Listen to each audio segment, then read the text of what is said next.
చావా సంభాజీ మహారాజ్ గారిని ఎక్కడైతే ఉరితీసి చంపి తన బాడీని ముక్కలు ముక్కలు చేసి నదిలో పడేశారో ఆ ప్లేస్ దగ్గరికి అయితే వచ్చేసాను. ఇక్కడ మీరు చూస్తున్న ప్లేసే అది. ఇక్కడే మీకు సంభాజీ మహారాజ్ గారి సమాధి కూడా ఉంటుంది.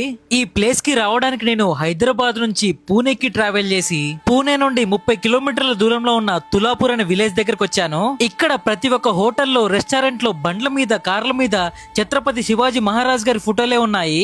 ఔరంగజేబు ఎంతో కిరాతకంగా సంభాజీ మహారాజ్ ని హింసించి మరీ చంపేశాడు. కొంతమంది పుట్టి కొన్ని రోజులు బ్రతికి చనిపోతారు, కానీ కొంతమంది మాత్రము చనిపోయినా కూడా ప్రజల గుండెల్లో ఇంకా బతికే ఉంటారు. అలాంటి వాళ్ళలో శివాజీ మహారాజ్, సంభాజీ మహారాజ్ కూడా ఉన్నారు. ఈ సంభాజీ మహారాజ్ గారి సమాధి పక్కనే తన భార్య యేసుబాయి మహారాణి ఫోటో కూడా ఉంటుంది. సంభాజీ మహారాజ్ ని ఎంత ఘోరంగా చంపారంటే చేతికి వేళ్లకున్న గోళ్లను పీకి, కళ్ళలో వేడివేడి సువ్వలు పెట్టి, నాలుకని పట్టుకారుతో పీకి, చర్మాన్ని ఒలిచి బాడీని ముక్కలు ముక్కలుగా చేసి నదిలో పడేశారు. ఈ ప్లేస్ కి సంబంధించిన ఫుల్ డీటెయిల్ వీడియో నా యూట్యూబ్ ఛానల్లో పెట్టాను, చూడండి. ఒకవేళ మీకు ఇప్పుడు ఔరంగజేబ్ కనిపిస్తే ఏం చేస్తారో కామెంట్ బాక్స్ లో కామెంట్ అయితే చేసేయండి.